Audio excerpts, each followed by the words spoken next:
Hello, everyone, and welcome to our newest episode of Pod-ket Monsters, our weekly Pokemon podcast, where we talk about news when there is news and we make up stuff when there isn't news. My name is Jeff Grizz Ulrich, and as always, I'm joined by the other half of the Pod-ket Monsters duo of personalities, Dustin Cunningham. How are you today, Dustin? Excellent, Jeff. As we talked about this earlier, but I was actually able to get some battle styles packs, so So excited I'm for pretty you. happy. Yeah. Well, and if you're watching live or watching on YouTube, you can see that we are also joined this week by a wonderful person who streams a wide variety of games as well as her digital art creations over on Zuraniix on Twitch. She is also the co-founder of Point and Progress Podcast, which you can also find on YouTube as well as on Twitch. And you can also find her on Cross Media Podcast over on the Penultimate Conquest YouTube channel. It's Fiona MacKinnon. How are you, Fee? I'm doing great. That's a very long list. I'm so sorry. You're busy. That's awesome. I am quite busy. Yeah. Other than my day job, yeah, that's what keeps me busy. Yeah. So thank you for having me on the podcast. I'm super excited. When you guys talk to me about it, I'm like, heck yeah, I want to talk about Pokemon. We're glad to have you. We've had fun with the guests we've had so far. So Dustin and I are like, yeah, if we can get more people in, let's do it. Yeah. We'll keep asking people. Yeah. So we started this with our last guest, where we just asked them a little bit about their history with Pokemon. So we'll just start with that. Sophie, can you tell us some of your favorite Pokemon memories? Well, other than I was a huge nerd and I was like that weird kid that would play Pokemon Imagination with their friends because I wasn't allowed having a Game Boy for a long time. So I would just no, I'd watch the anime, I would be like super pumped about it. I had books about Pokemon as well. And I think like one of my best memories was finally getting an XP and Sapphire. Like I really wanted to play Pokemon, and my sister and I were like, we convinced our parent, like my mom, and we both got our own handhelds, and she got Ruby and I got Sapphire because obviously since there was two of us, we had to figure out which one got which Pokemon game because the other one couldn't play didn't play too well because my sister and I are like water and oil kind of personalities. But yeah, it was like my first game, and I think that like it was so entertaining to me, and being able to kind of like see this from the beginning because I know when it first came out was right when I started up school. So it was just like obviously the majority of my life has just been filled with Pokemon content in some way, shape, or form. So it's been really cool to be able to watch it from the beginning and see how it has continued up to what it is now in 2021. Very cool. I'm glad that you started with Ruby and Sapphire because that is Dustin's The favorite best generation. Yep. Yep. Yeah. Well, so I'll also ask, what is your favorite Pokemon generation? Is it Ruby and Sapphire?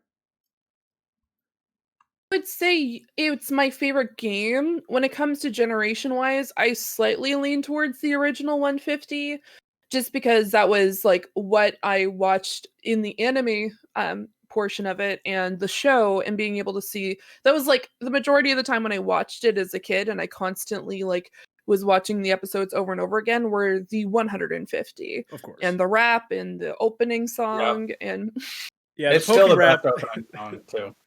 I really wish I could remember the whole Poke Rap, but I only ever remember one segment.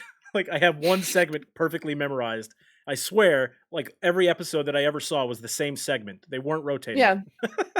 No, it seemed like the same episodes all the time, but honestly, I didn't care. Like I loved it either way.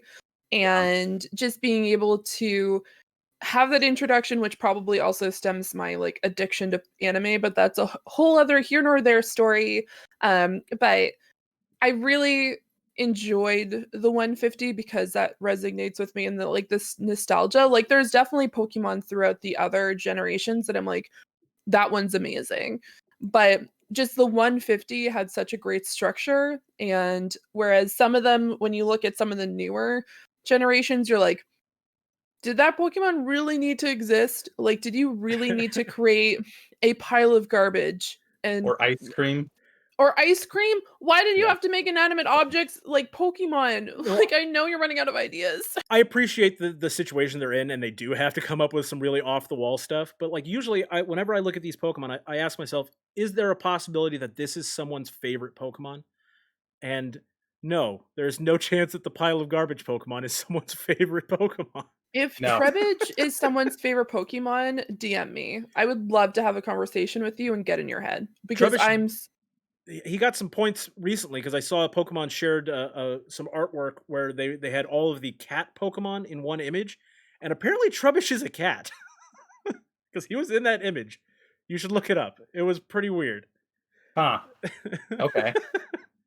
You can kind of see it. He's got little ears made out of his trash bag. Yeah, I'll take your word for it. Now I'm gonna have to after the recording, I will find that image so I can show that Okay. to you. Okay, well, so our next question: what is your favorite Pokemon film? Well, And you can say Detective Pikachu; it does count. ooh, I didn't even think of Detective Pikachu when I was going through. Like, I was just like, I need to. Uh-oh. Dustin? We lost Dustin. He'll be back. He always comes right back. Dustin! Am I gonna have to Crash. rearrange the cameras again? Because now it says that Fiona is Jeff. There it is. It's fixing itself. I'm Jeff. Sorry. Discord just decided to crash on me, so that wasn't fun. This Oh my happens God. almost once an episode. So yeah, favorite film. I feel like you guys are gonna be like, did you actually ever like consume Pokemon content other than the original? I'm going to say 2000 was No, that's probably. fine. That's mine We're too. totally on board. Totally on board Okay, with the movie okay. 2000. Oh my god, I was so concerned. I'm like, oh god, they're gonna think that I'm some crazy person that hasn't like consumed Pokemon content since early 2000s. And no. Other than Detective Pikachu, that's my favorite. Okay. Okay, you know what, Dustin? We're on the same wavelength. Like, Yeah. I love Detective Pikachu, but having that experience in like for me, I lived in a very small town, so it was like a journey. I had to specifically go an hour with my friend's family for his birthday party to go up to this movie theater that was an hour away to get that Pokemon card and to sit Yep. in that theater and just being like, wow, like one, Yep. that was my first anime movie in a theater. Two, it just absolutely blew my mind. That it's even funnier because I had to drive about 45 minutes to the nearest theater to see it too, because I was also in a small town. And Yes. the Pokemon, the first movie, it was like a 25-minute drive to the nearest theater too. So Exactly. So it was honest. That was it a moment. Was, yeah, it was the moment. It like made me cry. I think that was the first movie like as a child because when it came out, I was still a kid. That I was just like I was crying, and I think the rest of the kids were also crying, and the parents were like, "Oh God, we have a bunch of children crying in a movie theater. Like, fuck, what the hell did we decide to do this for?" Because I remember he had like he had tons of brothers and sisters, so it was all his family plus his friends and me, and we're all just like.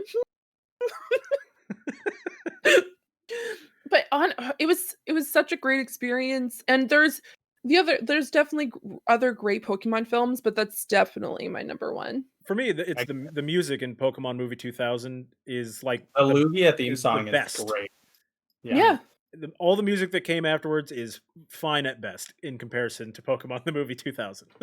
Yeah, and, like going back to just like the original show, there is a concert that I went to a few years ago called oh my god, Video Game Live, where a guy. So I went to that, and they had the guy who sang the Pokemon theme song at the concert, and so he comes on stage, and they start playing the Pokemon theme song. They have like beach balls that are just Pokeballs, and they're just like everyone's singing the song, and everyone's screaming and losing their. Pokemon just brings people together, and I love that. For sure. It's so good. Our next question: what is your favorite Pokemon type? So this is hard. This is. I agree. This is not an easy question for me. Yeah, this is a hard one. That's why I wanted to come up with that. Except Dustin has an answer. Dustin has a favorite type. Like I think I have two that are like my top. Like one goes with who I select at the beginning of a game, which is water type. I'm a water type person. I've loved water types. But the ones that like resound with me the most, and I always just like gravitate to those types of Pokemon, is ghost type. I love the ghosts. Cool. Like, I remember when they first introduced like Gengar and Haunter and just having their backstories, I'm like the best, like top tier. Like, this is where I'm at. So yeah, definitely. Especially probably if your first experiences with them were in the anime, where Haunter was just so cool in the first season of Pokemon. Yeah. I can totally get behind ghost types as your favorite. That's a good pick. Do you have a favorite Pokemon? I mean, there's only like 900 of them to choose from. There's so. only 900. Funny enough, when I was a kid, I would have probably said like Growlithe and Arcanine. Good picks. Those are my favorite. Yeah. Because I couldn't have a dog as a kid, so when I played Pokemon, I had a dog, and it was Growlithe and Arcanine. So that was like definitely my go-to. And then I was I love Oshawott because not only in the game but in the anime itself, he's just the most sassy son of a bitch you will ever meet in the anime. He's just like, I don't like you, and throws his fucking shell at people and stomps around and has a hissy fit. I love it. But I would have to say probably Haunter. And the reason specifically for that was when I was playing, I think it was X and Y. I'm trying to remember which one. But it was the first one where you got to actually interact with your Pokemon on the 3DS. So you would like feed them berries and then they would like make faces and stuff. I think like it was that. X and Y. Yeah. So I was at that particular point, I was still definitely a water type fan, but then I got Haunter and then was feeding berries to Haunter, and its laugh and it just the way that it acted, I'm like, Haunter. I'd probably have to say Haunter. And I have a Haunter hat, which I don't have with me, which I'm so upset about, but That's awesome though. yeah. Okay, so real quick, because Harry found it. Harry found the image that I was talking about. I'm going to pull that up on our stream here so that everybody can get a look. I'm so scared. I think it's pretty cool. But yeah, so I'm just gonna real quick throw it up here.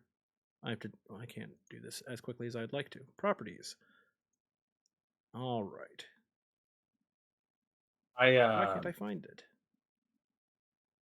I think it's funny how most people, I feel like recently their favorite Pokemon have still been from Gen 1. Like mine's Scyther, which is a Gen 1 Pokemon too. Like Gen 1 was just so good. So good.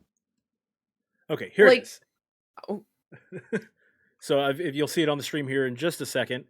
This was tweeted on Pokeshopper.com. I don't know where the official art came from originally. They didn't say who the original artist was. It would appear. I love this so much. Yeah, but look at it. They got all these cat types, and then Trubbish. So like Trubbish is a cat. Fact. I do like the first comment is Trubbish a cat? Is Trubbish a cat? It's a great question. The world may never know. Is it a cat? Yeah. No, I always find when I ask people what their favorite Pokemon is, it typically goes to like first gen. Like second gen obviously is great as well. Yeah. Because it was around that time, as like obviously a few years later, but it's people always kind of gravitate to, yeah, there's other Pokemon I really like in the series, but here's like my favorite, which is out of the 150. Yeah. I mean, absolutely. I think that like the hipster Pokemon fan would be the best way to describe them. They will make a point of choosing something that is not Gen 1 just to not be Gen 1. I don't really have a problem with it because there are a lot of really great Pokemon from the later generations. So, like, pick your favorite. But if your favorite from Gen 1, your favorite from Gen 1. No big deal. Yeah.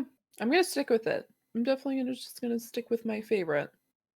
I loved Growlithe and Arcanine for basically the same reasons you did, which was I was not allowed to have a dog when I was that age. So Growlithe and Arcanine, they were my dogs. Yeah. Literally your dogs. Okay. Well, last thing I wanted to add, because I didn't put this on here, but we have you on. You're on all these different shows. Can you tell us a little bit about all the different podcasts that you're a part of? Sure.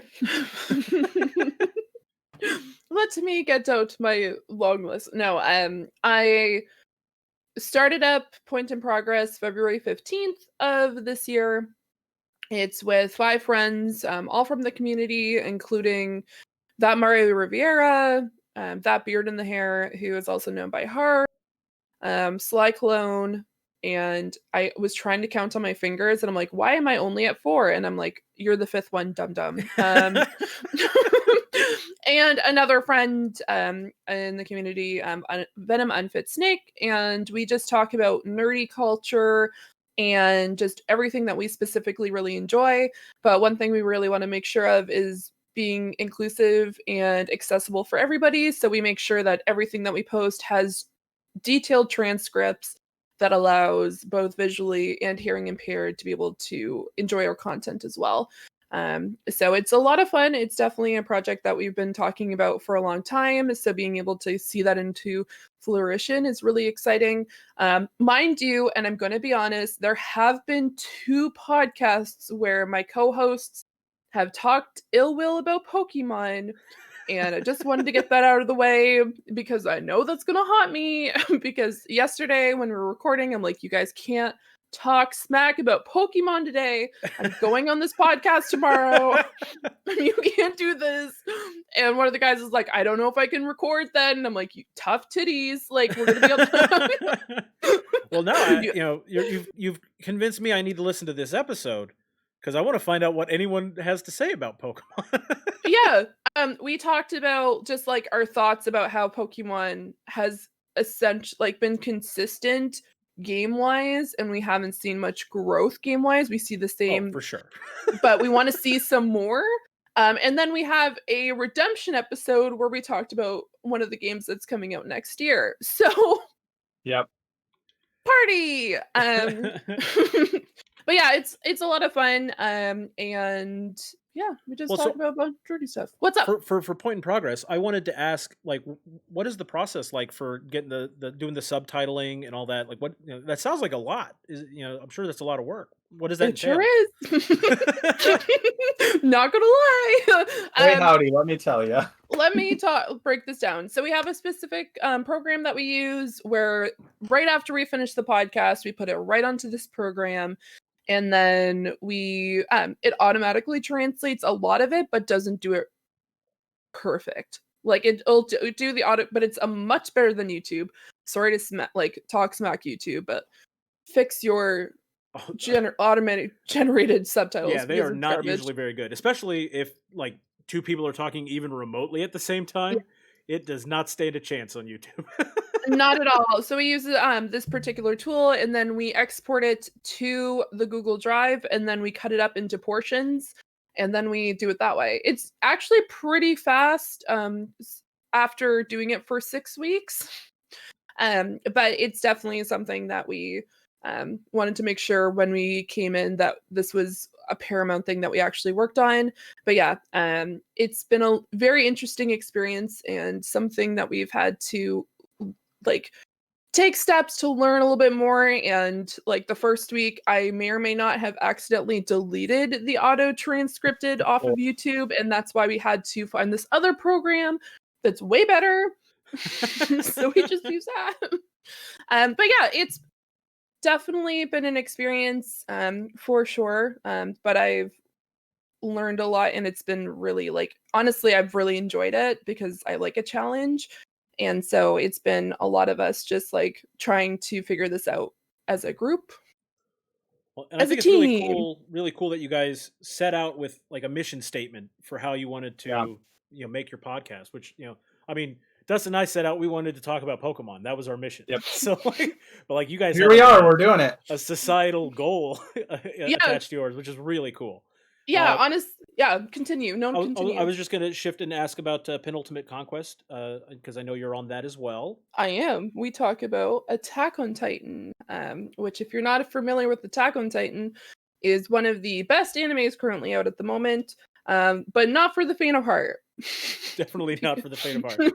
If your only anime experience is the Pokemon anime, this would be a big jump. When the first season came out, I love to describe it as the Game of Thrones of anime. It's still... Yeah. Except No. for it's better than Game of I was Thrones. going to say, so far, the last season of Attack on Titan better than the No last season spoilers. of Game of Thrones, but no Yeah. spoilers. No spoilers. We kind of go into depth about it. And the guys on the podcast, which includes Christian, great guy. Never heard of Ruben. him. Oh, you never heard of him? No. Who know? Who? I haven't sat down with him for like 13 weeks and talked about this. And who knows? I didn't record a podcast with him earlier today. No, we've been breaking down the episodes. I personally have read the manga, and to a point where I'm taking time off next month when the anime, like the manga ends, which is April 9th, because I'm not going to be mentally okay. So yeah, we were talking about that and breaking down each episode, because a lot of it with that anime, it's above and beyond like honestly Game of Thrones, and there's a bunch of stuff that goes from like, yeah, they talk about in this episode, but this actually is affected like 2 seasons back. So I'm essentially the lore master when it comes to really silly nerdy topics. And so Attack on Titan, I've loved Attack on Titan since I started watching it back in 2013. I think is when I watched it originally, and then they took the huge hiatus. But yeah, we just talk about. They've had some breaks. Yeah, they took some breaks, and then 4 now years, right, between season 1 and 2. Yeah. Yeah, and now Mappa definitely needs a break, because they are currently carrying the entire winter season of anime on their backs with Attack on Titan and Jujutsu Kaisen, which is a whole other anime, which is a lot. But yeah, those are the 2 podcasts that I frequent on, and we, unfortunately for my other co-hosts, talk about anime sometimes on the Point of Progress podcast, even if they don't want to. They're like, we didn't sign up for this. Yeah. I don't mind. I'm a big fan, so that works for me too.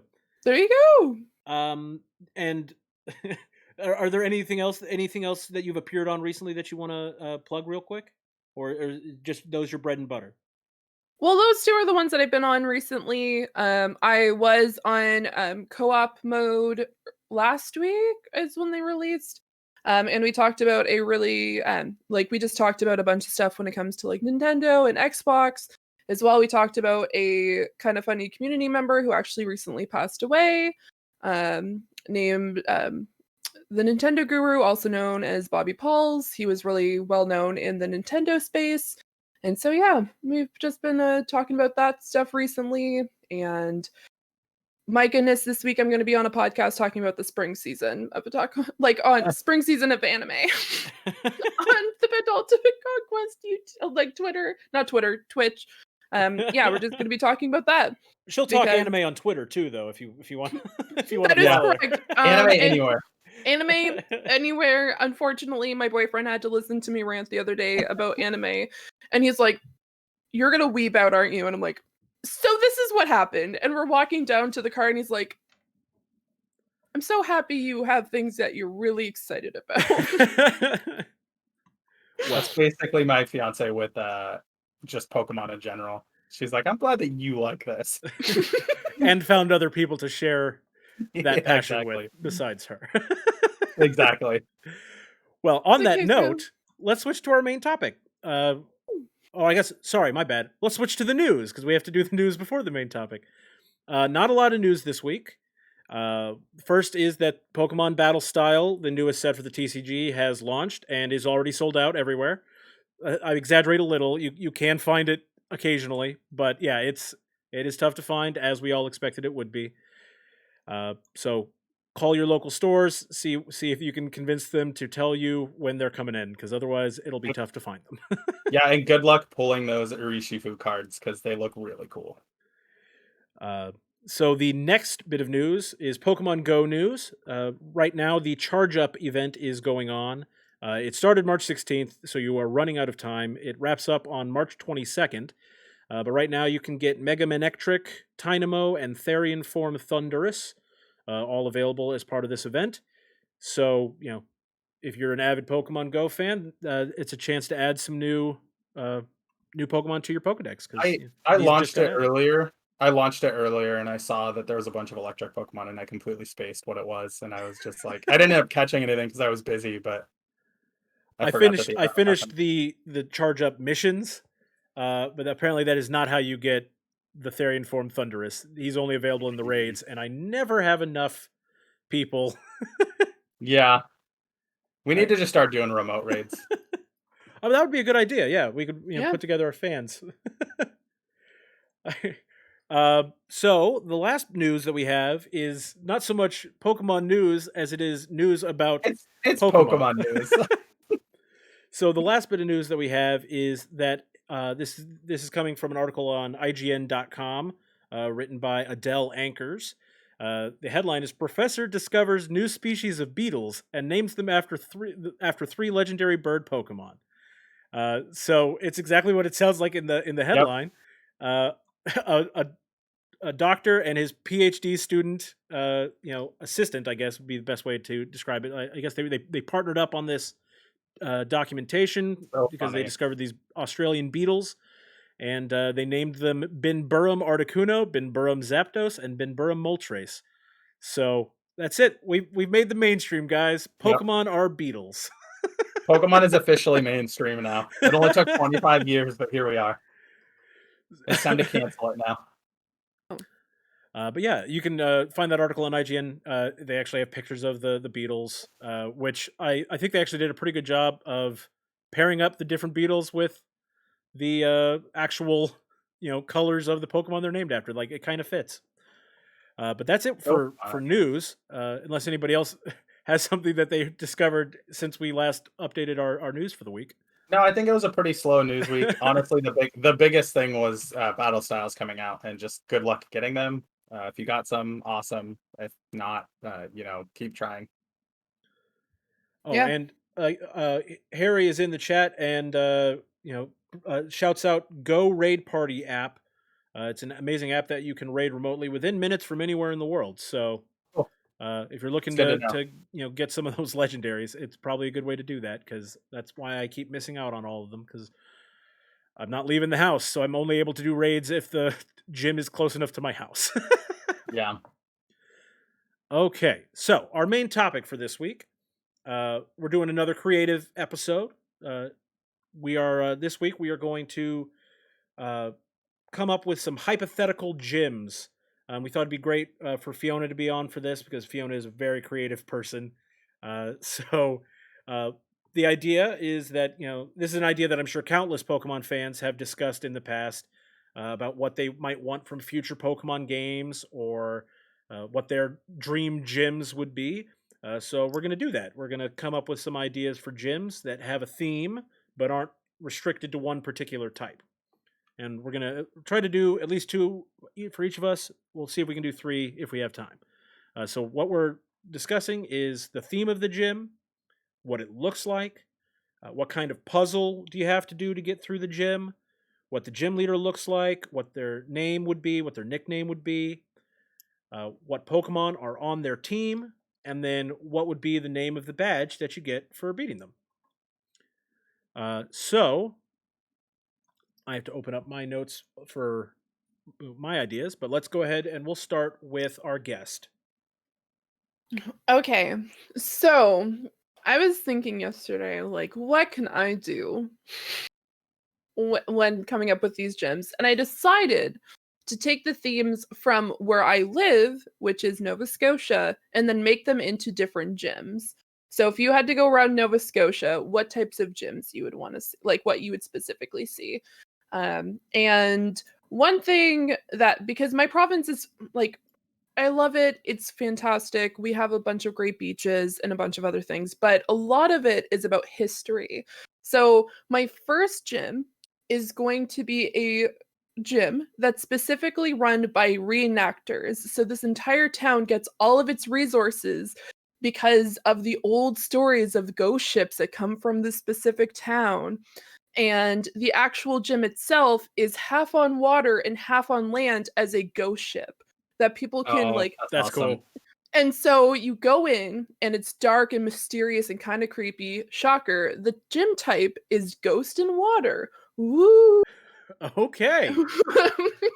And when you go in, there are definitely some paths that you have to go through and make sure that you're going, like, you'll see the specific planks and you go over them, and some of them are not that strong and they break and you fall down in front of a trainer that you have to fight. And so a lot of the actual Pokemon that you're going to fight with are going to be like, you have to be prepared for these kind of like creepy kind of ghosties, but also kind of like water types that might also be a little bit more on the creepy side. And so the gym leader himself is named Captain Richard, and he is a reenactor he's the actual president of the Reenactor Society. And he's a little bit too much. Like, he believes he's Captain Richard. You kind of get the hint that that's not actually his name, but he just goes by it because he's definitely this He's that particular committed to the captain. role. He is that committed to the role. He is big beard, like wearing the actual captain's uniform, a little bit tattered because obviously he has to stay committed. And it's all about this like old ship that used to come past the docks at night. And it was used to be led by Captain Richard. Apparently the ghost captain. He's not really a ghost, guys, but he pretends to be. And so the Pokemon that you're going to specifically see on his team are going to be a little bit more creepy. Delmius, which it looks like a huge like the thing that they use. It's an anchor. Anchor. And a steering wheel. Yeah. It's not called a steering wheel. What are they? That thing. You know what we're talking about. Yeah. Boats. Yeah. One of the least creepy Pokemon he has is a Jellicent, because it is a ghost water Pokemon type. So it made sense. And it also has like goes perfect with this particular theme. We do have a Closter because Nova Scotia is known for seafood, and this little guy looks like a lobster. And his shiny version is red, so it makes sense, which is kind of mean because it means that he's a cooked lobster when he's shiny. But he's still alive. He's still alive. And he's a fighter. He's a fighter. He's just a little bit more angry. He's just like trying to get at it. Obviously we have Gengar because he would cause mischief on the ship, and obviously the traps are specifically laid out kind of from the original anime show when they were like falling through the temple that they were going through when they had Gengar and Haunter. So I kind of went with the Gengar. And then Sharpedo, because obviously you kind of have to go with the creepy kind of shark if you're on a ghost ship. So those are the particular Pokemon. And when you get the badge, it kind of looks like the Delmus. So it has the actual anchor, and it has like some clouds on the front of it. And I was kind of leaning between it, and I was going to call it the anchor badge. That's good. I mean, badge names need to be a little on the nose, so I think that's a good one. What do you think, Dustin? I like it. It's very similar to one of the ideas I have, so it will kind of work. No, it's not the ghost part, but okay, it'll be a good segue. I like it though. Yeah, I mean, I think it sounds like that would be probably a later game gym, just because for some reason like the early gyms are always the same kind of types, but if you're going to do a ghost type gym, that's got to be late game. I think that would be really cool, and I like the trap doors, the trap planks in when you're navigating, because that's one of the cool things that they always do in the Pokemon gyms is they give you, sometimes you can avoid battling the other gym trainers, and then other times they absolutely force you to fight them by trapping you. Yeah. Well, very good. That's a good one to start with. Dustin, we'll go to you next. Well, so since I said I have one that's kind of similar, I'm just going to go with that one next. Sure. Mine was going to be an underwater theme. So I was thinking, basically, the idea is it's like all deep sea type Pokemon that are down there. So think like Huntail or like Clamperl, like that type of Pokemon. Mm-hmm.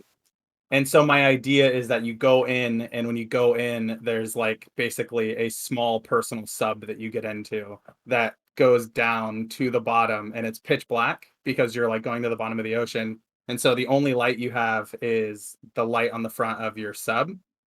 And so it's a maze that you have to get through. And that's how you'd run into random trainers, is if, you can't really see where you're going. So you're trying to navigate through, and that's how you'd encounter. So theoretically, you could miss trainers. Like if you played it before, obviously you'd be able to skip by them. But how many rooms? I think I had 4 different rooms that you have to navigate through. So basically, to get to the next room, you're essentially just trying to find whatever the doorway is at the end.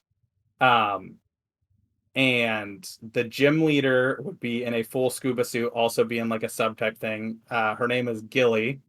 I know Nice. it's really like on the nose as well But too. they usually are, so that's Yeah. good. And then her Pokemon were going to be Cloyster, Delmise, Lapras, Whiscash, Golisopod, is that how you pronounce it? And then Yeah, Huntail. Golisopod, I think. Yeah, Is how and that Huntail. might be. So like all like Anytime I correct you on water. a name, I don't actually know that that's how it's No, pronounced. by the way. I don't know how it's pronounced either. I have no idea. Yeah, and so the gym badge would be the ocean floor badge. I know it's real on the nose, but like you said, Perfect. all of them are on the nose. And it would look like a little piece of sunken treasure. So like a piece of gold or something like that you'd get. I didn't have a good nickname for this one. Just Gilly, I think in general was a good name. So Yeah. I But like yeah. that one. And you know, usually you'd find water type gyms pretty early on in a Yeah. game, but this isn't exclusively just water, right? I mean, you got, you know, Yeah, so it's just basically like deep sea. So I guess technically I think Golisopod is a water bug okay, type. that's true. They all are water Yeah. types, but the theme Yeah. isn't that it's a water gym. The theme Yeah, is the they are theme all is that it's deep like a- sea, Yeah, exactly. which does give you a different set of Pokemon than you would normally see at the And water yeah, type it's not like gyms. you're not gonna see your typical like, I don't know, Magikarps or like whatever you see at every gym. Well, I think that's a pretty good one. Yeah. So I'll do my first one. Okay, so this gym looks like the Westminster Kennel Club dog show. You know what I'm talking about, with the blue carpets and the Mhm. white podiums and everything like that. So it's like a big dog show, Like Best and in Show. exactly like Best in Show. Remember that for later, because there's going to be rounds of competition before you get to the gym leader, just like always. But each round you face another trainer, and in a normal battle. But you don't. It's not just defeating them. You also will be rated on your performance in the battle, and you'll earn points Okay. based on how much damage you do and or how much your stats improve during battle. So you can kind of like, normally it would be like you would just try to kill them as quickly as possible. So why waste time, boosting your stats or lowering their stats? But So now, it's kind of like all of the like different when they started adding in like shows and like all the different like contests. yeah, That's what I so meant to say. The so Pokemon it contests. is, reminiscent of those contests, except with the Yeah. contests you had like each move had its own type in the contest. So like, Yeah. it would be a cool type or a beauty type move or things like that. They got rid of that in later generations of the game. So rather than putting that back in for one gym, I decided I'd come up with a different scoring system. So then you have to win the battle and get the higher rating at the end of the battle to advance to the next round. So you have 3 rounds of combat before the gym leader.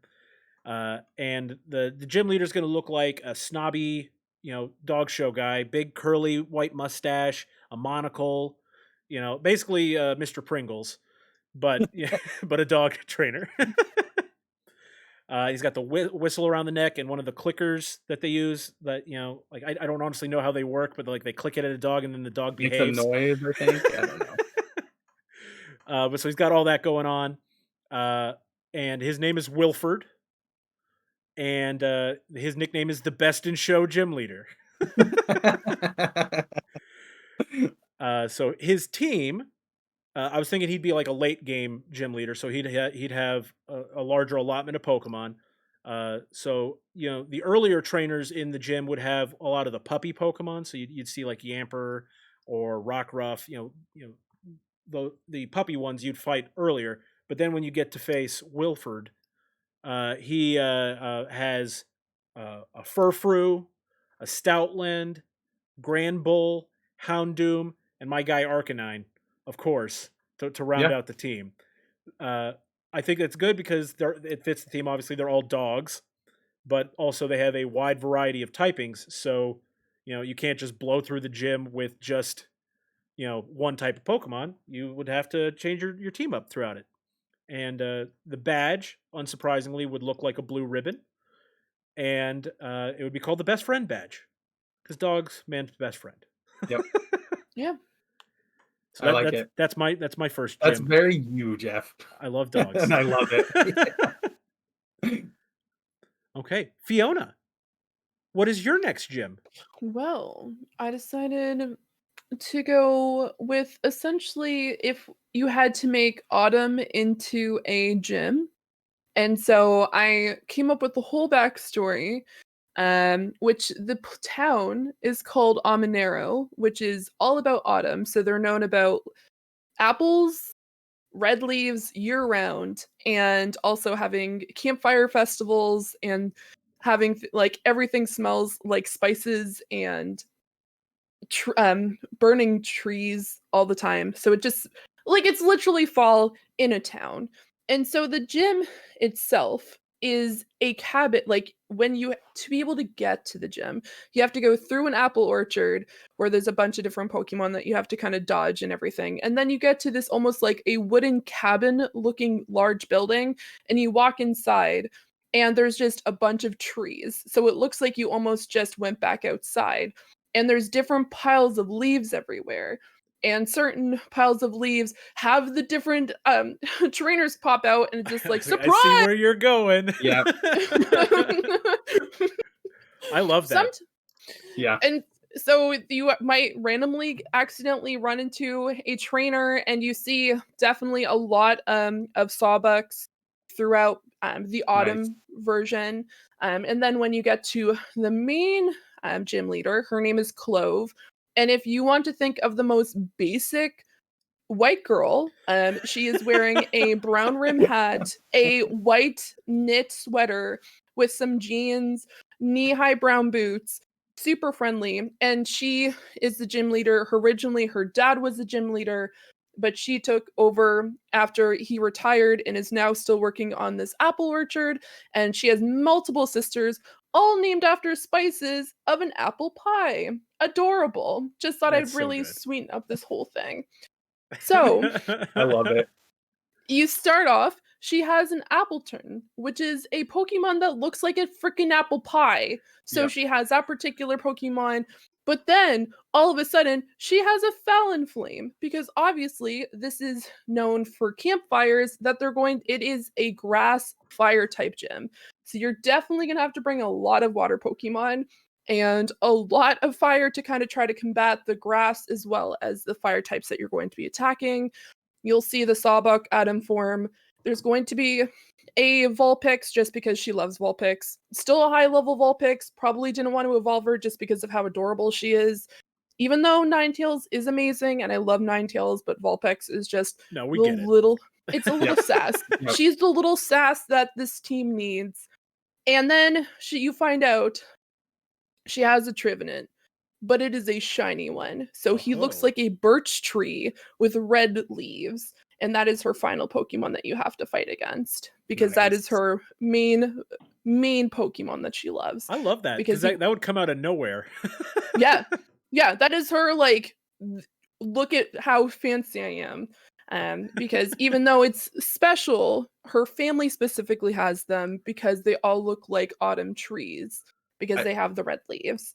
So that's what I specifically thought. And then her badge would be the campfire badge. Shocker. It would look like a little campfire. Adorable. Yeah. Yeah. I'm in. I also really like the idea of a gym leader finally having a shiny Pokemon. Yes, that would be super cool. Yeah. And I gotta say, I love how much thought you put into the region that your gyms are in. I'm already excited for your generation of Pokemon. The Nova Scotia, based version of Pokemon. Heck yeah. So excited. Yeah, that's awesome. I like it. I like the theme that it's like all autumn too. That it's not just like, yeah, I like it. Now, is it autumn in the town year round, or just in the gym? No, it's autumn outside too. I mean, so it's it's my like kind of town.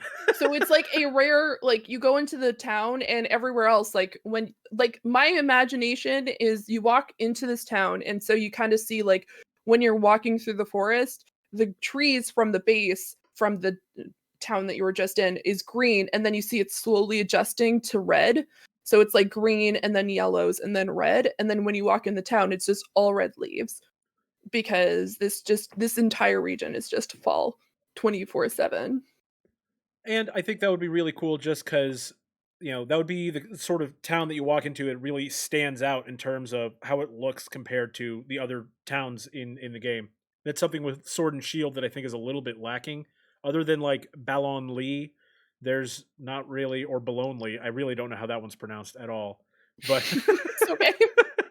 but that one town is in like a forest. That's the only town that I feel like is super unique. So this would be a really cool, like visually striking place for them to go. I love it. That's really good. Yeah, I like it a lot. All right, Dustin, follow that up. All right, so this one was the first one that I came up with. It's a dinosaur themed gym because I absolutely love dinosaurs. So I thought it would be cool to like. Go ahead, I Jeff. gotta tell you, I almost did a dinosaur Yeah, themed gym, but I yeah. was like, Dustin's gonna do a dinosaur themed gym. I was afraid that somebody else was gonna do it too, but I was like, so okay, so the gym is designed to look like a museum. So it's gonna be set up to like just actually look like a museum. But when you go out, you have to think of in like Ruby and Sapphire, when you go to get Rayquaza, there's like the floor that you step on and it'll fall through if you step on it too much.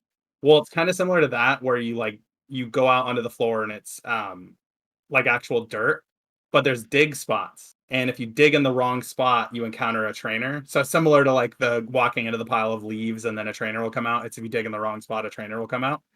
But what you're trying to do is you're trying to get lower, like go down lower levels to get to the gym leader. So you're basically trying to like dig because it's dinosaur / fossil themed Pokemon is the theme of this. So all of the trainers in the gym will either have dinosaurs or fossils. So like Ammonite, Amistar, like those type of Pokemon.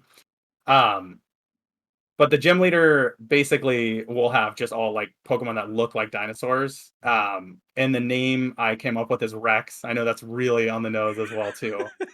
But and then for the way he looks, I just wrote essentially like think Alan Grant in Jurassic Park 1. Yeah, So I mean, just of like course. looking like that. Yeah.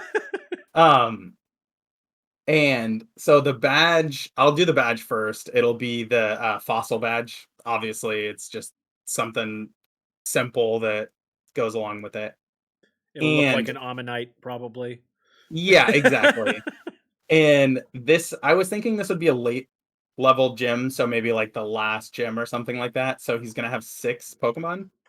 And for those 6 Pokemon, I had a hard time with this because there's a lot of Pokemon that look like dinosaurs. And so I left some out. But Tyrantrum, Dracozolt, Haxorus, Rampardos, Tyranitar, and Sceptile. So there's like a bunch of different typing as well too. So it's hard to like you're not really gonna like be able to just use one Pokemon the whole time. Yeah. You're gonna have to switch it up. So Yeah. I thought it was fun to like switch up the typing. What I think is really great about that is that you didn't just do the fossil Pokemon, because all the fossil Pokemon are all rock type. They're rock Yeah, and something. exactly. Which That's I guess they why- were all rock type until this most recent generation. They finally. That's why I wanted to switch it up a little bit too, because like I thought about having Aerodactyl on there, but I was like, well, I already have another like one of the or 2 of the like fossil type Pokemon that are on there. So I wanted to like switch it up a little bit and have a little variation in there. Also, want to shout out the addition of Sceptile there. Oh, It's yeah. weird to me that we've never had a gym leader that had a starter Pokemon. Yeah. Like they're supposed to be the Pokemon that every child gets at level 10, and you never see Yeah. them with anybody else. What was hard for me was avoiding using Did I say legendary level Pokemon. 10? I meant age 10. Yeah, every level 10 child. It was hard for me to not use legendary Pokemon in a lot of these because especially for like the underwater one, I wanted to use Kyogre Of course. because Kyogre is like the perfect like underwater Pokemon. But yeah, and then Sceptile Gen 3, since it's my favorite, I love all of the starters in that. So I was like, yeah, I'm gonna find a way to like sneak in one of the starters. I really love that pick. That was something that I definitely had thought about when I was thinking about my dinosaur gym, and I was like, man, these are all rock types, and there's nothing, Well, so I there's pulled up a nothing that's list not a fossil. just to like look at the different dinosaur Pokemon, and that was how like I ended up landing on Haxorus, is because Haxorus is such a cool like I know Haxorus is technically a dragon type, but like Yeah, there is no Still a dinosaur really type, so yeah, exactly. Yeah. Yeah, but you could fix that Pokemon. Make a dinosaur type for Dustin. exactly. Let Okay. me live my best life. So my next gym, the theme here is the gravity chamber in Dragon Ball Z. Oh, Okay, nice. Okay. Nice. you know, I know Fiona's an anime fan, so I was pretty sure she would know what I'm referring to. I know Dustin and I have talked about DBZ a little bit previously. So the gym leader Previously here, on Dragon Ball Z. Sorry. the gym leader here is all about being heavy. Uh, just like in DBZ, he thinks that training his Pokemon in higher gravity will make them stronger and faster when they're out in the outside world. He also thinks that heavier Pokemon are just stronger in general, so by training them in the higher gravity, they're going to be the strongest Pokemon. That's his whole philosophy. And of course, that means his little trainer buddies they all buy into his philosophy. So it's kind of like in the when you go to like the fighting type gyms, it's always like, our master is the best. He, taught me all about jujitsu or whatever the trainers will say. But all the trainers here are going to be all about, oh yeah, this his philosophy has totally changed my life. That sort of nonsense. Uh, so along those lines, I want it to look like a fighting type, like a fighting dojo kind of gym, except we're gonna kind of futurize it with like metal walls and metal flooring, but still kind of make it have the patterns that you'd see on the floor of a dojo. Uh, this one is going to work where there's like pathways through the gym, uh, and there's like one pathway where you won't actually encounter any resistance, and you could fight the trainers if you want to going that way, but you can't see it on the ground. But then if you step off onto the wrong part of the path, your character is going to physically move at half speed because now you're in one of the high gravity pockets. And once you get into those, you're going to end up being kind of forced along into fighting one of the trainers. And let's see, where was I? I got all off my notes. uh, the gym leader is going to be like kind of a fighting type kind of gym leader, very muscly, and it may be a little on the nose, but I was thinking that he would wear weighted training clothes and maybe even kind of look like Goku's or Vegeta's, uniform, something like that. But change the colors so it's not like exactly the same thing. But and then of course, sticking with that theme, he's got to have a name, and we're gonna go with Brussels. Uh, got to be vegetable themed. So, and his nickname is the Heavy Hitter. So Brussels, the Heavy Hitter, has a team of a bunch of the heaviest Pokemon. So I went with Avalugg, Mudsdale, who I did not realize was as heavy as he is. Like Mudsdale's just a Clydesdale, but he weighs like freaking a ton. But yeah, so Mudsdale, Whale Lord, and Metagross. Uh, it would have been nice to be able to work in some legendaries here as well, because a lot of the legendaries are super heavy, like Ultra Beasts and things like that from Sun and Moon. But I thought ultimately this was a good fit for a gym leader. And of course, the badge would be called the Heavy Badge, and it's going to end up looking like a rock, like a rock type badge. But I had a hard time thinking of something that would represent being heavy. Maybe like a scale. I don't know. Yeah. Weights. Yeah. But yeah, so that's my heavy gym. Nice. I like it. I like the idea of like him wanting to, or basically being like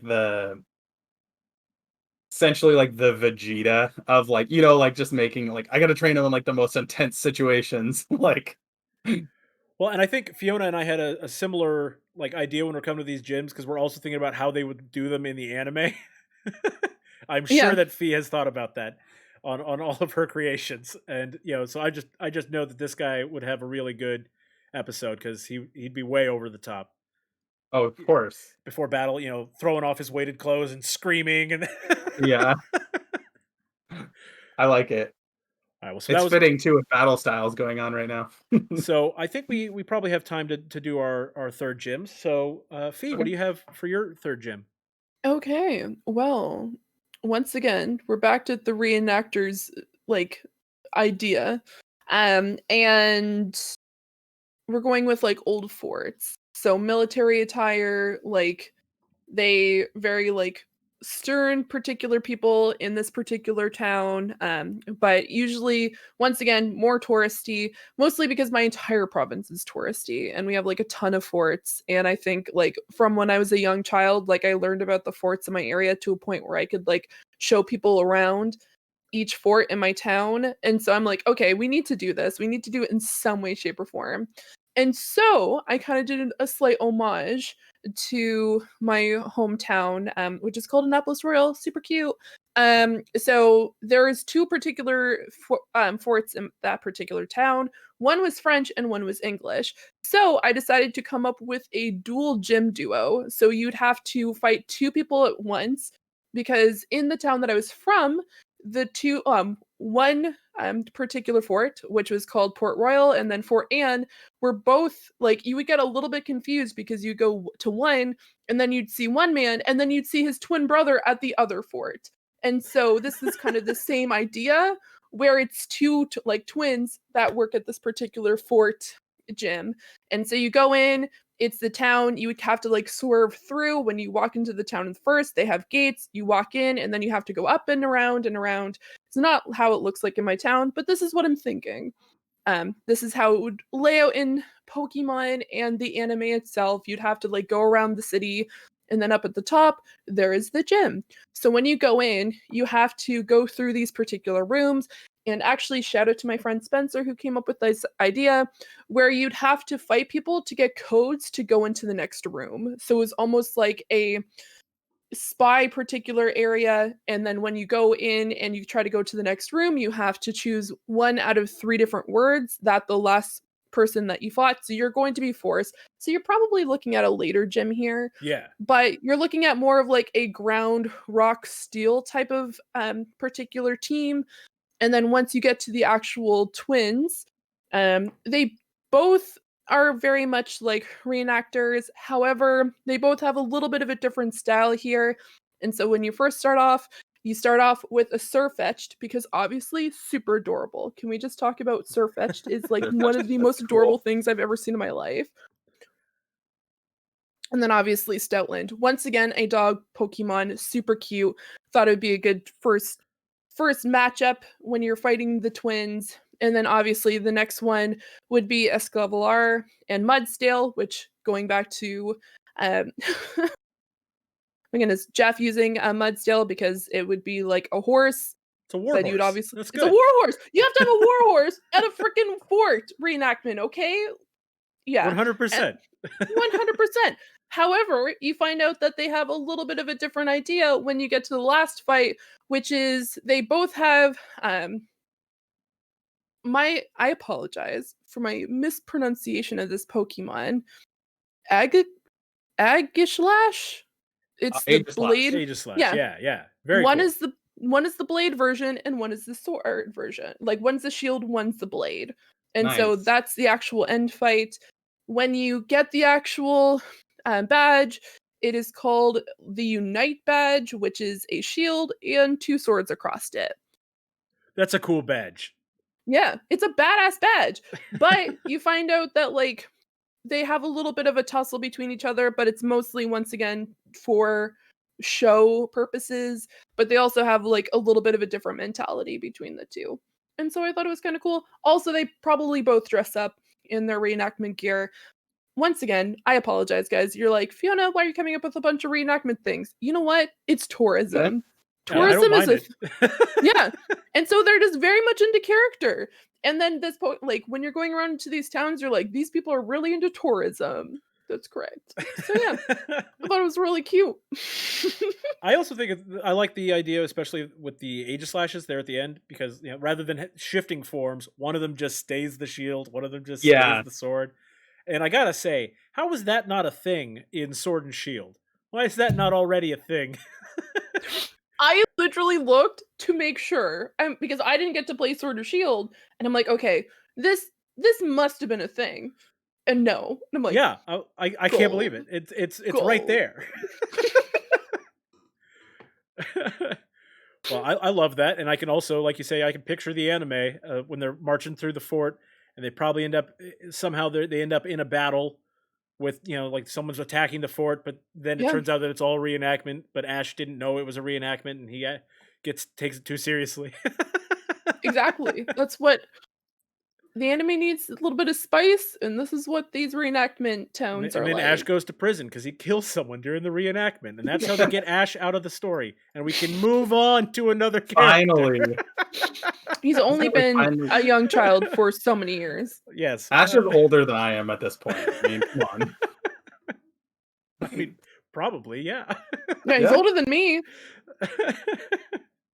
All right, Dustin, what is your last gem? All right. So mine has like a theme for the whole town as well too, as opposed or like in addition to just the gym itself. But mine's is a forest theme. I live in the Pacific Northwest basically. Like I live in the northern part of California where in essentially a rainforest in the redwoods. So it rains a lot here and it's also like really nice to just go out hiking when it's in that type of weather and stuff like that too. So that was kind of my idea was like this like jungle foresty area that's really rainy and stuff like that. So the gym itself is inside of a giant tree. So it's like a hollowed out tree. Now the tree's not they didn't kill this tree and like hollow it out. The tree was like already hollow, so they made a gym inside of it. And so the idea is you're trying to get to the top of the tree to the gym leader. And so you have to make your way through, and there's different like vines inside of the tree that you have to swing from different platforms and stuff to get to the next area. And if you go the wrong way, like because you can grab onto a rope, but you don't know where it's gonna land right away because it's Right. like so far away. Yeah. And if you land in the wrong spot, you end up fighting a A trainer. trainer battle. Yeah, exactly. It's always a way to like get to a trainer battle where they like trap you into it. Like you were saying earlier, where you fall through the floor and like you get trapped in it. So it's just multiple levels with each level only having like 4 trainers. I think I put like 2 I put 2 different levels in this, even though you're climbing a tree. It's still I didn't want to have like too much where you have to like go through too many different rooms or anything like that. And so the gym leader is at the top, so you'll have 2 levels you have to go through, and then at the top is where the actual gym leader is, and they are dressed like in essentially rain gear, typically what you would expect someone to wear, like rain boots, a raincoat. No umbrella though, just like, they're like used to the weather, so they're like, I don't need an umbrella. Um, and I wanted to go with like kind of like forest themed Pokemon. So they're all basically going to be grass type, but I wanted to go with find another way to get a starter in here. So there's Torterra, Victory Bell, Scyther. I couldn't leave Scyther out. First. Tangrowth, Ursaring, because Ursaring is like a bear, and like that's what you would kind of expect And to like see a in the forest type bear. Yep. Yeah. And then Tropius, where all the like different. It's hard because Okay. there was quite a few other ones I wanted to go with. We've brought up Tropius. I've been waiting for Yeah. Tropius to come up in one of our episodes because I gotta say I absolutely love Tropius, and he is Oh, like yeah, me the too. most like they did Tropius dirty in the Pokemon games by giving Yeah. him such horrible stats because no one uses Tropius. Tropius is a really cool Pokemon, and I always like look for a way to like include Tropius and things. So Put him in your dinosaur gym. that's the thing is I found a way to like get. Well, that was the same thing with Lapras. Was I didn't have Lapras in the dinosaur gym, so I was like, well, I'm gonna put Lapras in the water gym. I have. There was thought. You put dinosaurs everywhere. Yeah, exactly. The badge would be the rainforest badge because obviously, and then I couldn't come up with a name for my character. I hadn't even decided if it was a male or female. And then nickname is just the Wild. Very nice. Yeah, yeah, I could get behind that. That sort of gym. And there's just not like a whole lot of cool grass type gyms if you think about it. Like I think of like Erica's gym and like Gen 1, and then I mean, not much. There are other grass type gyms, but they're not Yeah. particularly memorable. Like even the one for Sword and Shield, the challenge is herding sheep. Yeah. Like, it doesn't even have anything to do with grass type Pokemon. Yeah. But yeah, I think that's a pretty cool idea. I like that one. Thank you. My last gym, the theme is like this is a place of business and it's a gym. Okay, they are like an HVAC, plumbing. They do AC repair, heaters, water heaters, all that stuff, right? So it's that kind of company. I love the start of this already. And the trainers are like, you're going through, all the little trainers are going to be like the maintenance people, and they all have their specialization. So you'll fight the AC repair guy, and he uses all ice type Pokemon. And then you fight the Oh, water that's heater smart. guy, and he's got fire and water type Pokemon, right? And then they also have, because you have to, every company's got an accountant. So then there's just randomly this one accountant that you battle, and he doesn't fit the theme at all, but he's there. Uh, but the gym will look like a bunch of pipes and platforms, so a little steampunky, but like not like dirty steampunk, but like very clean, organized. So think like the Mushroom Kingdom, but like with normal color scheme. Lots of pipes all over the place and platforms. And the way you get through the gym is going to be like a maze. But instead of just turning on the water pipes like you do in the water gym in Sword and Shield, or things like that, you're also going to have to be moving platforms that you raise by using a fire type move on one of your Pokemon, and that causes the platform to go up. So like flamethrower into Right. the. And then, if you need to lower the platform, you need to cool the air temperature below it to lower it. So you use an ice type move. So you're going to have a varied team. You're going to have different moves to get through this gym. And then, of course, you'll still need water type moves to move through the water pipes. And all the trainers are going to talk about their expertise. Like, I'm the air conditioner guy. I'm going to stay cool under pressure. That sort of stupid stuff, right? But then you get to the gym leader, and his name is Giuseppe. Okay, and it's going to be pretty obvious why his name is Giuseppe, because he basically dressed like Mario. So it's going to be super obvious that he looks exactly like Mario. I might give him a full beard instead of just the mustache, just to make him a little different. But it's very clear they're paying homage to Mario.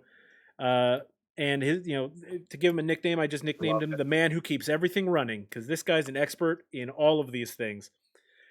So when you actually battle him, he's got a combination of all three types that we used in here. So he's got ice, water, and fire. And I couldn't decide if I wanted him to be like early game and only have 3 Pokemon, or late game and go full 6. So if it were 3, it would either be Wash Rotom, Frost Rotom, and Heat Rotom. So I like that. Or he would be Blastoise, because he's got the pipes. He's got the water pipes. Yep. Torkoal, to create the steam to cause things to rise, and then Cryogonal, just because I think that's an ice type that is a little underused in Pokemon. And if he had all 6, it would be that he'd be a late game gym leader. I totally thought you were gonna go with evolutions. I mean, the thought occurred to me because I do love Eevee. I totally thought you were gonna find a way to make it to where he had like Flareon, Glaceon, and you had Fire, Ice, and what was the third one you had? Fire, Ice, and Water. Oh, so just then Vaporeon as well. Yeah, and then Vaporeon. I mean, that could work as well. But I thought it would be cool to do the Rotoms, just because they're all appliances that would, yeah. Well, and so then the badge, I just called it the climate control badge, because that's what all he works on. That's good. I like it. I like it. That's a good one, Jeff. I like that. Yeah, I totally. Again, the whole time I was like, he's gonna find a way to get Eevee in this somehow. I mean, yeah, but I was worried that you would look down on my gym for. No, I almost had Leafeon in my forest themed gym, so I totally get it. Okay, well, so those are our gyms. I hope that you guys enjoyed that. I think it's fun to talk about these hypothetical gyms, because if there's one thing that Pokemon desperately needs, it's to do something new with gyms. Yeah. And you can talk about that with your friends who would think Pokemon hasn't changed enough. Pokemon fans agree. Pokemon has not changed enough. That's why we freaked out about Pokemon Legends. Yeah, we're like, oh, this looks different. They're doing something different. So, I think that these gyms would be really fun. I think that we got, Nintendo, Pokemon Company, hit us up. We're Yep. full of ideas. Yeah. Exactly. All right, well, so now we'll move into the last segment of our show, which is our Rank That Pokemon. Jingle is pending. We need a jingle, guys. We need a jingle for the opening of the show and for that part. Yeah, so if you're a musician and you want to make a little jingle, hit us up. We're up for it. Our current list, which we've decided we're not going to list every time in the future, but right now, while it's short, we can list the full thing. I think after we hit 10, we'll probably just do like The top 10. Yeah. So right now, we've got Scrafty at number 7 with a 1-star rating, Bellsprout with a 2-star rating, Delibird with a 3-star rating is at number 5. Number 4, Hariyama with a 3.5 rating. Number 3 is Duat with a 3.5 rating. Number 2, Rookie D with a 3.5. And then our current number 1, the adorable little pup Rockruff with a 4-star rating. As you can tell, Jeff really likes dogs. I love dogs. Well, first, I'll ask Fee, what do you think of that list so far? You got any objections? Well, I don't know if you know this, but I'm just gonna go into your chat for a quick second. And well, why can't I find this? I am shocked that I cannot find my own thing right now. Apparently, I don't have any favorite Is this an emotes. Yeah, it's an emote. I'm trying to find this. Oh, here we go. So I don't know if you guys know, but then on my channel, because apparently I can't even find my own, I am obsessed with otters. So Duat needs to frickin' make his way up on that list. You would not have liked our conversation about Duat. Oh, yeah. Don't listen to last week's episode then. I mean, like, a love 3.5 is not a otters. bad rating, but basically, the way we ended up with him where he is because we're not fans of Samurott. We don't like that Samurot's on all fours. It's just weird. It seems so weird to like. They had this evolutionary line where they were like these otters that were standing on 2 feet, and you're like, cool, it's gonna be like a samurai final form, and then all of a sudden it's like on all fours again, and it was just like a weird choice. Because otters are like technically are supposed to be on all fours. Well, Yeah, yeah. they stand up on 2 feet, but Oshawott, looks so cute waddling around on 2 feet, and then Duat, unfortunately suffers from the same problems that every second evolution for starters does, and looks like a whiny little teen. But but then Samurott is true. on all fours randomly. Yeah. He loses a lot of his samurai-ness. I do like Samurott. We went over this last week that I really like Samurott. It's just the design part there that was kind of a weird like change. Yeah. I mean, that's go ahead. No, I was just gonna say that is definitely like I understand because like when Litten came out and then they had like the secondary like their evolution was like a larger cat. I'm like, hell yeah, this is perfect. But then they got the frickin' fighter Pokemon that The didn't make any wrestler. sense to me. Yeah. Yeah.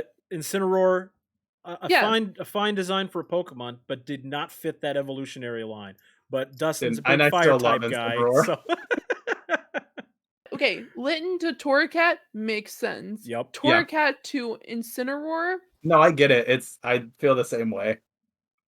I put like an Everstone, specifically in Torracat. That cat is not fucking evolving. You will never have an Incineroar on your team as long as you have anything to say about it. I mean, I agree. Incineroar, No. not one of my favorites. No. But Either. Dustin, you're welcome to enjoy your bad Pokemon. So Go cuddle with your Eevee somewhere. I will. Eevee's great.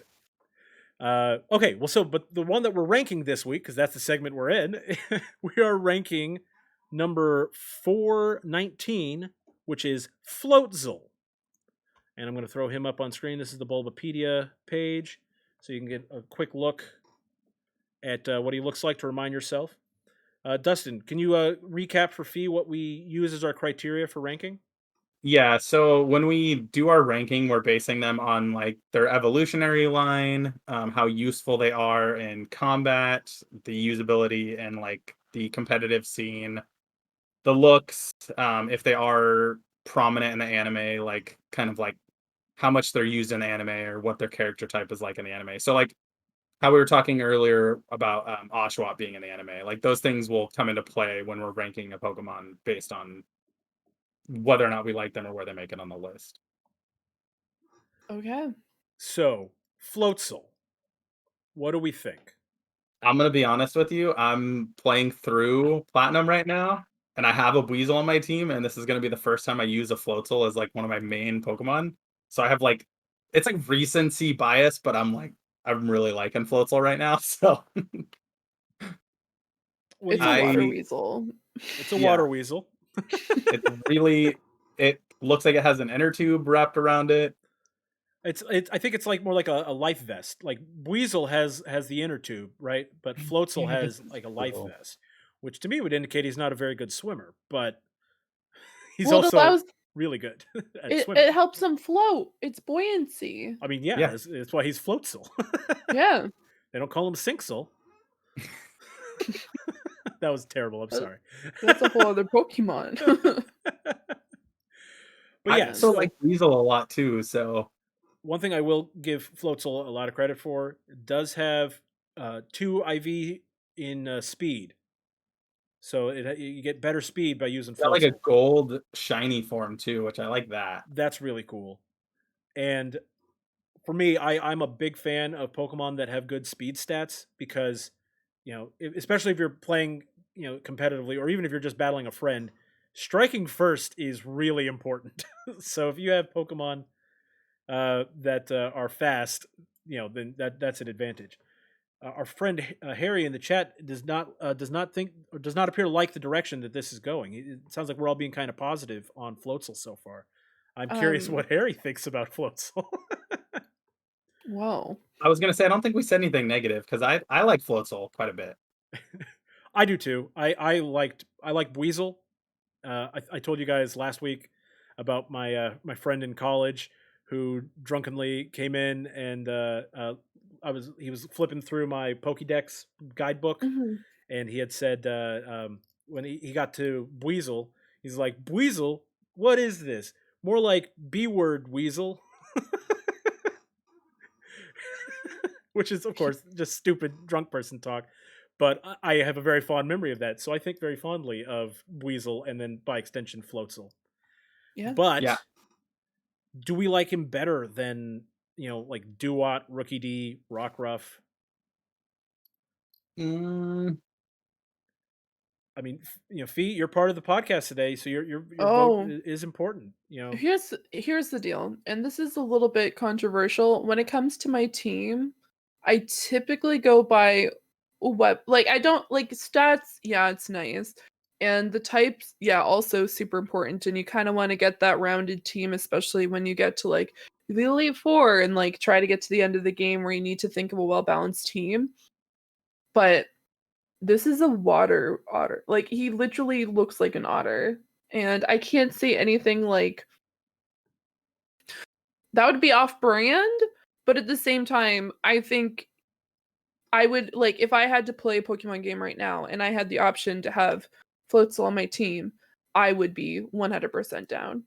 And Fee's I gonna think have a it's team of all otter Pokemon. yeah, exactly. Exactly. When Pearl comes back, I'm gonna like oh, what is it? Legend I think legendary like Arceus legend starts Legends, with yeah. yeah, starts off with you get to choose an Oshawott. So one, totally choosing Oshawott. But I would also have Floatzel on my team because I think yeah. one, it's for a later generation Pokemon, he is you could tell what type of animal he is, but it's also a great character design. And I think just overall, it's just a very well thought out Pokemon. So I'm 100% rating him higher. I think Yeah. it's really I- cool that because at this point, like you said, this was black and white, right? This is when black and No, it's Diamond and Pearl. Diamond Gen and Pearl. 4. No, you're right, Diamond Yeah. and Pearl. So Yeah. like at the time it came out, they'd already had a couple hundred Pokemon, and the idea that they hadn't done this kind of animal yet in Pokemon form, because it's not. I mean, it's otter-esque, but it's not specifically an otter, right? It's when It's like a you look through the weasel. Bulbapedia, as like a weasel or anthropomorphic otter or weasel. Yeah. So I thought they were treading some new ground there with that. I do think it's a pretty clever design. I personally don't love the life vest because like he's supposed to be a really good swimmer. So like, why does he need floaties? But his name is Floatzel. Well, Does he okay, but so float? take off the life vest and give him another name. I'm like pretty high on Floatzel, honestly. Again, but it's Yeah. like the recency of like having a Buizel on my team right now that I'm trying to evolve to a Floatzel so I can use it as my water Pokemon in Platinum. So So Yeah. if you were going to give it a number, because that's what we're going to do, we're going to average our numbers here. Who wants to go first? Do we want to start? Do we want to put the pressure on Fee to kick it off? She's the guest. True. I am the guest. So it's a 5, And 1 to 5, and you can do fractions of a Okay. rating. Because I can see where you guys are coming from when it comes to Duat. Because like as much as I understand that's how like otters actually walk, like I can see like after having that discussion about like comparing that with Litten, I Yeah. can see where they lost points. Honestly, if I had to choose a team right now, I'd put it as a 4. Like I would probably use them as a water Pokemon option. So you'd give Yeah. them a 4. Okay, I think Yeah. that's I was probably leaning reasonable. towards a 4 as Yeah. well. Okay. The, Well, the only issue with that is my thought process is, well, I guess, okay, never mind. 4. I'm good with the 4 because I'm you're going to thinking talk about, yourself out of it. no, because I'm thinking about how I like Corviknight more, and I was just thinking of like my placement of Rookie D, but I like Floatzel I think more than Rookie D. Yes, I agree. I like Floatzel better than Rookie D. Corviknight's going to kick the crap out of Floatzel when he shows up. But Yeah, Corviknight's so cool. but for now, I agree. I like him better than Rookie D.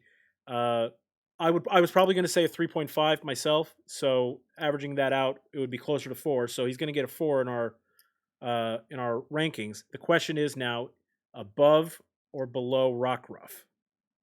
Yeah, so that's the thing for me is I really like Rockruff, but we had this discussion where we don't personally love Lycanroc.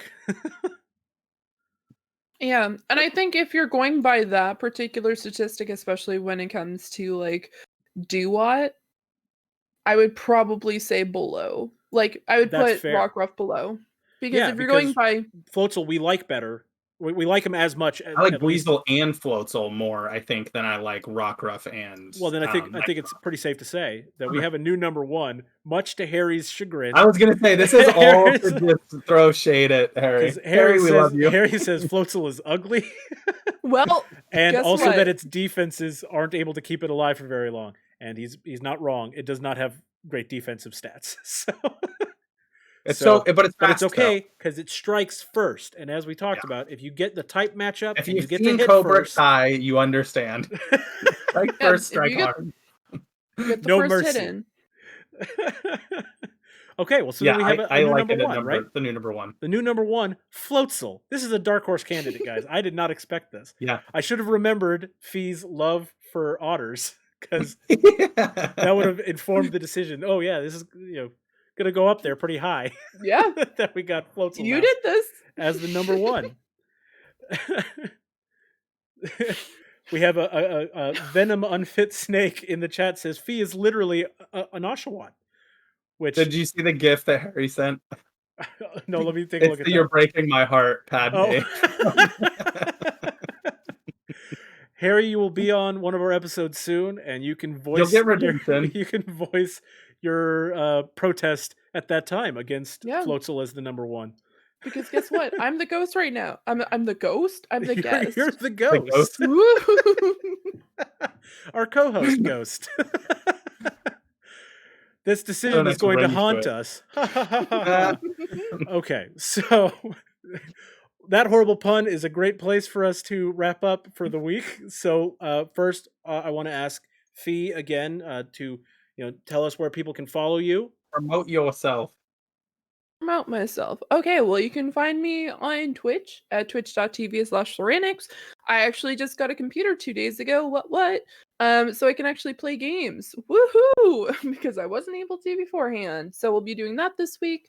You can also find me on YouTube at YouTube.com/Point in Progress, where it's 5 friends talking about really nerdy stuff, and essentially everything that we're really interested in the week, and with some hot takes or pitches where we talk about things that we love.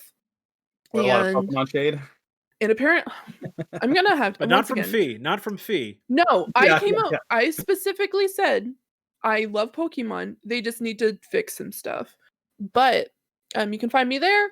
And if you want to read the transcripts, we make them every week. And I'm also on the Penultimate Conquest for the Cross Media podcast, where we're currently talking about the final season of Attack on Titan. There's only 3 episodes left, and 2 of them are airing tomorrow. So, woo! Mental health ? If you watched Attack on Titan, you know what I mean. But yeah, you'll find me there. And this week on Wednesday, I'm going to be talking about the spring season of anime and everything that's coming out and what I'm excited for. Yeah. So there's a lot of Fee content out there. If you want more Fee, it is out there. A lot. Well, I'm Jeff Grizz-Ulrich. If you're watching on Twitch, you're already aware that I'm on at Good Game Grizz. You can follow me on Twitch at Good Game Grizz or on Twitter at Good Game Grizz. I would love for you to do that so that you'll be aware when I'm streaming games. Of course, I'm still continuing my Pokemon Nuzlocke, Pokemon Sword Nuzlocke. So that's been a lot of fun. I would love to get more people in chat so that they can help name the Pokemon as I catch them. And Dustin, what do you got going on? I don't have a whole lot going on right now. I will promote my Twitch as well. It's DDanger10. I am trying to do pack openings when I can. Like I said earlier, I did one on my birthday, and that's when I pulled the Charizard. We uploaded that video as well too to the Pod-ket Monsters YouTube channel.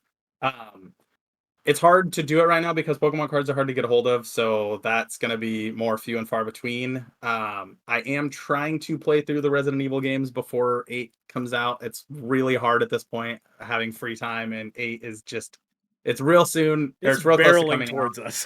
Yeah. So I'm going to try to do that. I don't know if I'm going to do, I've been trying to stream on Sundays, but tomorrow I have the daunting task ahead of me of watching the Snyder Cut, so there's that I have to do all day. So, but yeah, if you follow me on Twitch, I will try and do some more Resident Evil streams recently or in the coming future. Well, and speaking of Pokemon cards, Dustin and I are going to open some packs here after we're done recording the actual podcast here. So if you want to watch that, we're doing that. Which I guess the last thing I should have said was also follow us on Twitter at Pod-ket Monsters, because we really do want to get more followers on that, and that way people can let us know if they want to be on the show as well. It's a great resource. So you can just DM the page directly. Both Jeff and I have access to it, so we can respond and try to schedule people out for that. And we would love more co-hosts that are excited and ideas too. If you have ideas for the show, we just let us know. We're very excited about this. Yeah. Okay. Well, so I don't know that we have a guest lined up for next week, but I know that the week after that, we have one Will Beeman of the Cantina Conversations is going to be joining us. Will is a Star Wars podcaster, but also a very avid Pokemon card collector at this time. He is super into it. We just send pictures back and forth to each other of what we get. So that'll be fun. We will undoubtedly be talking Pokemon cards, at least for a little bit of that episode. But for next week, we look forward to seeing you guys again. And thank you, Fee, again for joining us. I hope you had a good time. Oh, I had a blast. A Blastoise. I'm going to end it on that pun. Bye, everybody. Bye, everyone.